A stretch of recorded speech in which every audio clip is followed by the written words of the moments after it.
ఈరోజు ఈ మీడియా సమావేశం ఏర్పాటు చేయడానికి గల ప్రధానమైనటువంటి కారణం మనందరికీ తెలుసు. మొన్న శ్రీకాకుళం జిల్లాలో సాక్షాత్తు వ్యవసాయ శాఖ మంత్రి ఉన్నటువంటి నియోజకవర్గంలో, టెక్కల్ నియోజకవర్గంలో ఒక మహిళా రైతు యూరియా బస్తా కోసం లైన్లో నిలబడి ఆ అధికారులు పెట్టినటువంటి వేధింపులు కానీ, లేకపోతే అక్కడ ఉన్నటువంటి జనాల మధ్య జరిగినటువంటి ఘర్షణ వల్ల కానీ తన నిండు ప్రాణాలు కూడా కోల్పోయి ఈరోజు ఈ రాష్ట్రంలో రైతాంగం దుస్థితి ఎలా ఉంది అని చెప్పేసి ఈ ఘటన ద్వారా ప్రజలందరికీ తెలిసింది. ఈ ఘటన ఎక్కడో జరగలేదు. సాక్షాత్తు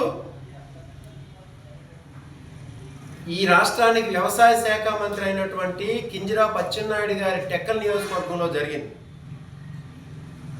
ఈ మరణం అనేది ఖచ్చితంగా ప్రభుత్వం చేసినటువంటి హత్య, ప్రభుత్వం యొక్క నిర్లక్ష్యం, ప్రభుత్వం రైతుల పట్ల వహిస్తున్నటువంటి నిర్లక్ష్యపు వైఖరి, ప్రభుత్వం రైతుల మీద చూపిస్తున్నటువంటి వ్యతిరేక విధానాల వల్లనే ఈరోజు ఈ మహిళ ప్రాణాలు కోల్పోయిందనడంలో ఎటువంటి సందేహం కూడా లేదు. ఒక్కసారి మనం ఆలోచించాలి. ఈ రాష్ట్రంలో మొత్తం 1,27,00,000 కుటుంబాలు ఉంటే, అంటే ఆంధ్రప్రదేశ్ రాష్ట్రంలో 1,27,00,000 కుటుంబాలు ఉంటే 85 లక్షల కుటుంబాలు వ్యవసాయం మీద ఆధారపడి మాత్రమే జీవనం సాగిస్తున్నాయి. ఈ రాష్ట్రంలో 85 లక్షల కుటుంబాలు. అలాగే ఈ 85 లక్షల కుటుంబాల్లో ఎకరాన్నర లోపు ఉన్నటువంటి రైతులు ఎంతమంది అని అంటే దాదాపు 60% మంది ఉన్నారు. అంటే దాదాపు 55 లక్షల కుటుంబాలు చిన్న సన్నకారు, అంటే ఎకరాన్నర లోపు ఉన్నటువంటి రైతులు మాత్రమే. వీళ్ళు వ్యవసాయం చేస్తూ ఆ కుటుంబానికి ఈ సంవత్సరం ఏదో ఒక విధంగా పోషణ కల్పించాలి. సంవత్సరం అంతా పొలాల్లో కష్టపడి ఆ గట్లు బాగు చేసుకొని, పొట్లు బాగు చేసుకొని, ఈ సంవత్సరం వచ్చిన ఆదాయంతో ఆ ఎకరాన్నర పండించుకుంటే ఈ సంవత్సరం వచ్చినటువంటి ఆదాయంతో జీవనం సాగిద్దామని కొంతమంది, వాళ్ళ పిల్లలకి పెళ్ళిళ్ళు చేద్దామని కొంతమంది, వాళ్ళ పిల్లలకి ఉద్యోగం కోసం ఖర్చు పెడదామని కొంతమంది, వాళ్ళ పిల్లల చదువుల కోసం అని చెప్పేసి కొంతమంది ఇలా చేస్తూ ఉంటే ఆ సంవత్సరం అంతా మన జిల్లా లాంటి జిల్లాలో ఎన్ని పంటలు పండుతాయి? ఒక్క పంట పండుతుంది. ఆ ఒక్క పంటకి సంవత్సరం మొత్తం పొలాల్లో కష్టపడి రాత్రి పగుళ్ళు పొలంలో రైతు తిరిగి పంట వేసిన తర్వాత వాళ్ళకు ఒక యూరియా బస్తా కోసం ఇలా ప్రాణాలు తీస్తుంటే వ్యవసాయం ఎలా చేస్తారు చెప్పండి?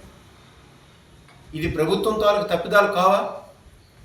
ఈరోజు ప్రభుత్వం సాక్షాత్తు చంద్రబాబు నాయుడు గారే చెప్పారు వ్యవసాయం దండగా అని చెప్పేసి. అచ్చెన్నాయుడు గారే చెప్తున్నారు వరి మానేయండి అని చెప్పేసి, అని యూరియా వేయొద్దని చెప్పేసి చెప్తున్నారు. అంటే ఎటు వెళ్ళిపోవాలి? వ్యవసాయం మానేస్తే అంటే ఈ రాష్ట్రంలో 60 లక్షల కుటుంబాలు వ్యవసాయం మీద బతుకుతుంటే వ్యవసాయం మానేసి ఎటు వెళ్ళిపోతాం? యూరియా వేస్తే క్యాన్సర్ వచ్చేస్తుందని చెప్తున్నారు. యూరియాతో పాటు పురుగు మందులు ఇస్తున్నారు, గుళికలు ఇస్తున్నారు. అంటే యూరియా వేస్తే క్యాన్సర్ వస్తే మరి గుళికలు వేస్తే క్యాన్సర్ రాదా? ఏం చేయదలుచుకుంది ప్రభుత్వం? మీరు ఒకవేళ వ్యవసాయం వరి దండగా అంటున్నాడు, మళ్ళీ ఒక పక్క యూరియా వద్దని చెప్పేసి అంటున్నారు, ఒక పక్క వ్యవసాయం దండగా అంటున్నటువంటి వ్యక్తి చంద్రబాబు నాయుడు గారు. ఒకవేళ మీరు అన్నట్టు వ్యవసాయం దండగా అయితే ఈ దేశంలో 45% మందికి, ఈ రాష్ట్రంలో 50% మందికి దాటి ఉపాధి కల్పిస్తున్నటువంటి వ్యవసాయ రంగం, మరి వీళ్ళందరూ ఎటు వెళ్ళాలి? ఏ ఉద్యోగాలు చేసుకోవాలి? ఇప్పటి వరకు తరతరాలు బట్టి వరి పండించుకుంటా వస్తే మీరు వరి వేయొద్దని చెప్తారా? ఒకవేళ మీకు అదే చిత్తశుద్ధిగా ఉన్నట్లయితే ముందుగానే ఒక అవగాహన సదస్సులు పెట్టాలి, అవగాహన కార్యక్రమాలు ఏర్పాటు చేయాలి. వరి కాకుండా ఇంకే పంటలు పండించాలని చెప్పేసి అగ్రికల్చర్ కాన్ఫరెన్స్లు పెట్టాలి, రైతులు దానికి సమాయత్తం చేయాలి. ప్రతి ఎకరాలో కూడా సర్వే చేయించాలి ఏ పంట పండుతుందని. అదేమీ లేకుండా యూరియా అడిగేసరికి వరి దండుగా, యూరియా అడిగేసరికి యూరియా వేయొద్దు. మరి ఏం చేయాలి? పంటలు ఎలా పండుతాయి?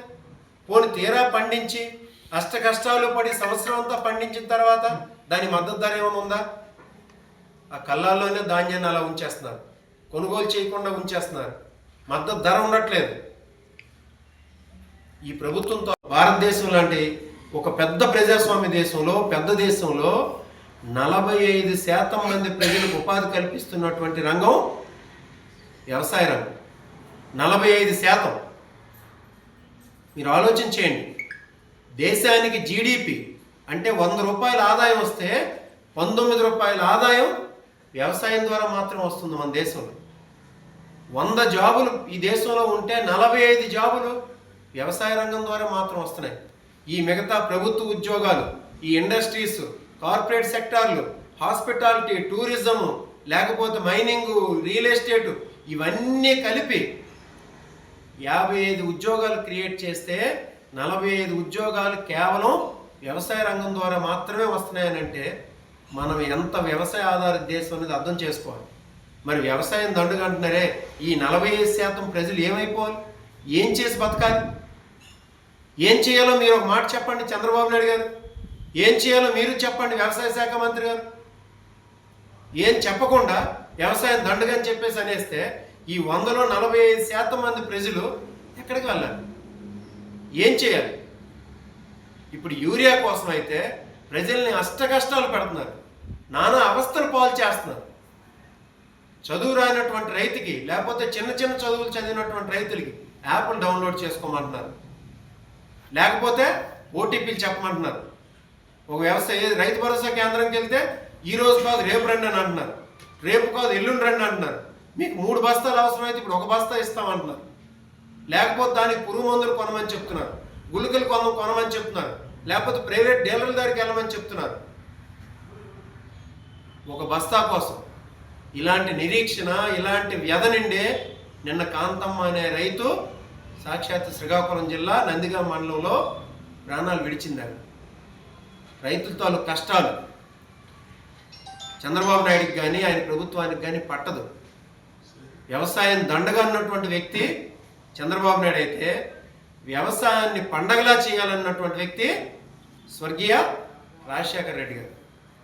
ఆ తర్వాత వ్యవసాయాన్ని మరింత ఆనందంగా చేసినటువంటి వ్యక్తి మన ప్రీతం నేత జగన్మోహన్ రెడ్డి గారు. ఆలోచించండి, 1995 నుండి 2004 వరకు దేశంలో అత్యంత ఆత్మహత్యలు కలిగినటువంటి, అత్యంత ఆత్మహత్యలు రైతులు చేసుకున్నటువంటి రాష్ట్రంగా ఆంధ్రప్రదేశ్ ఉంది. 2004లో రాజశేఖర రెడ్డి గారు ముఖ్యమంత్రి అయిన తర్వాత జలయజ్ఞం అనే ఒక పథకాన్ని తీసుకొచ్చాడు. ఈ రాష్ట్రంలో ప్రతి ఎకరాకు కూడా, అప్పుడు కంబైన్డ్ ఆంధ్రప్రదేశ్ ఉండేది, రాష్ట్రంలో ప్రతి ఎకరాకు కూడా సాగునీరు అందించాలనే ఉద్దేశంతో 34 ప్రాజెక్టులని ఒకేసారి స్టార్ట్ చేశారు. అందులో భాగంగానే స్టార్ట్ చేసినటువంటి ప్రాజెక్టులు మన వంశధార ప్రాజెక్ట్ కానీ, ఆఫ్షోర్ రిజర్వాయర్ కానీ. ఆ తర్వాత చంద్రబాబు నాయుడు గారు హేళన చేశాడు, ఉచిత విద్యుత్ ఇస్తామనంటే. ఉచిత విద్యుత్ అయితే తీగల మీద బట్టలు ఆరేసుకోవాలని చెప్పేసి అన్నాడు. అన్నదాన్ని ఉచిత విద్యుత్ ఇవ్వగలం, ఉచిత విద్యుత్ ఇవ్వక తప్పని పరిస్థితి తీసుకొచ్చి ఈరోజు చంద్రబాబు నాయుడు గారు కూడా ఉచిత విద్యుత్ ఇవ్వకపోతే నాకు తప్పదనే పరిస్థితి తీసుకొచ్చినటువంటి వ్యక్తి ఆనాడు మహనీయుడైనటువంటి స్వర్గీయ రాజశేఖర రెడ్డి. తర్వాత రైతులను మళ్ళీ రైతాంగాన్ని సుభిక్షం చేయాలని చెప్పేసి రైతు భరోసా కేంద్రాలు ఏర్పాటు చేశారు. గ్రామ గ్రామాన రైతులకి సాయం అందించినటువంటి అగ్రికల్చర్ అసిస్టెంట్ నియామకాలు జరిపారు. అలాగే ప్రతి ఒక్క ఎకరా కూడా క్రాప్ ఇన్సూరెన్స్, ఉచిత క్రాప్ ఇన్సూరెన్స్ చేయించారు. ఏదైనా పంట కోల్పోతే ఒక ప్రకృతి వైపరీత్యాల దృష్ట్యా పంట దిగుబడికి సమానంగా ఇన్సూరెన్స్ వచ్చే విధంగా క్రాప్ ఇన్సూరెన్స్ చేయించారు. రైతు భరోసా లాంటి 13,500 రూపాయలు సంవత్సరానికి ప్రతి రైతుకు అందించేలా రైతు భరోసాను కల్పించారు. అంతకుముందే 15 సంవత్సరాలు ముఖ్యమంత్రిగా చేశారు కదా చంద్రబాబు నాయుడు గారు. ఎప్పుడైనా రైతుల పక్షాన్ని తీసుకున్నారా? ఇన్సూరెన్స్ జగన్మోహన్ రెడ్డి గారు పెట్టినటువంటి క్రాప్ ఇన్సూరెన్స్ని ఈరోజు తొలగించి రైతులు ఎటుపోతే పోనీలే అని చెప్పేసి వదిలేశారు. ఈరోజు ఈ సంవత్సరం తీవ్ర వర్షాభావం ఉందని చెప్పేసి వాతావరణ శాఖ చెప్పింది. ఎలినినో లాంటి ఒక ఎఫెక్ట్ అనేది ఈ రాష్ట్రం కాదు, ఈ దేశానికి ఈ సంవత్సరం తగలబోతుంది. దానివల్ల ఎంతటి తీవ్ర వర్షాభావం ఉంటుంది, పంటలు ఎంత కోల్పోతామని చెప్పేసి ఆలోచన లేకుండా మనకు ఉన్నటువంటి ఉచిత క్రాప్ ఇన్సూరెన్స్ మొత్తాన్ని తీశాడు చంద్రబాబు గారు. ఇలాంటి రైతు వ్యతిరేకి ఏం చేయాలి? ఇలాంటి రైతు వ్యతిరేక ప్రభుత్వాన్ని ఏం చేయాలని చెప్పేసి ప్రజలు ఆలోచించాలి. ఇప్పుడు కాంతమ్మకి జరిగినటువంటి మరణం అనేది ఖచ్చితంగా ప్రభుత్వం చేసినటువంటి హత్యే. ఈనాడు ఎలాగైతే ఒక స్టీల్ ప్లాంట్లో జరిగినటువంటి ఉదంతానికి కాంపన్సేషన్ ఇస్తున్నారో, లేకపోతే మా జగన్మోహన్ రెడ్డి గారు ఉండేటప్పుడు అక్కడ కెమికల్ ఫ్యాక్టరీలో జరిగినటువంటి ఉదంతానికి ₹1 కోటి కాంపన్సేషన్ ఇస్తున్నారో, ఈరోజు కాంతమ్మకు కూడా అదే విధంగా కాంపన్సేషన్ ఇవ్వాలి. ఒక ఉద్యోగి తన విధి నిర్వహణలో ప్రాణాలు కోల్పోతే ఎలాగైతే కాంపన్సేషన్ ఇస్తున్నారో, ఒక రైతు కూడా విధి నిర్వహణలోనే తన పంటని పండించే విధిలోనే విత్తనాలు వేయడం, ఎరువులు సంపాదించడం, గాగు కలుపు తీయడం, లేకపోతే ఆ నూర్పు చేయడం, ఇవన్నీ కూడా వ్యవసాయం చేసే విధి నిర్వహణలో జరిగినటువంటి కార్యక్రమమే కాబట్టి, ఈ దురదృష్టకర సంఘటన కాబట్టి ఖచ్చితంగా కాంతమ్మ అనే రైతుకి ఒక మంచి, అంటే ఏదైతే ప్రభుత్వ ఉద్యోగంకి ఒక జరిగితే నష్టపరిహారం ఇస్తారో అలాంటి నష్టపరిహారాన్ని ప్రభుత్వం ఈ కాంతమ్మకు ప్రకటించి, రేపు ఇంకొక ఉదంతం ఇలాంటిది జరగకుండా యూరియా ఎరువుల్లో కానీ, లేకపోతే రేపు పొద్దున్న ఉత్పత్తుల కొనుగోలు విషయంలో కానీ ఇటువంటి ఉదంతాలు జరగకుండా ప్రభుత్వం తక్షణమే చర్యలు తీసుకోవాలి. ఈ ఉదంతం కోసం ఖచ్చితమైన ఒక ఎంక్వైరీ చేయాలి, బాధ్యులైన వాళ్ళని శిక్షించాలని చెప్పేసి వైఎస్ఆర్ కాంగ్రెస్ పార్టీ తరఫున మేము డిమాండ్ చేస్తున్నాం.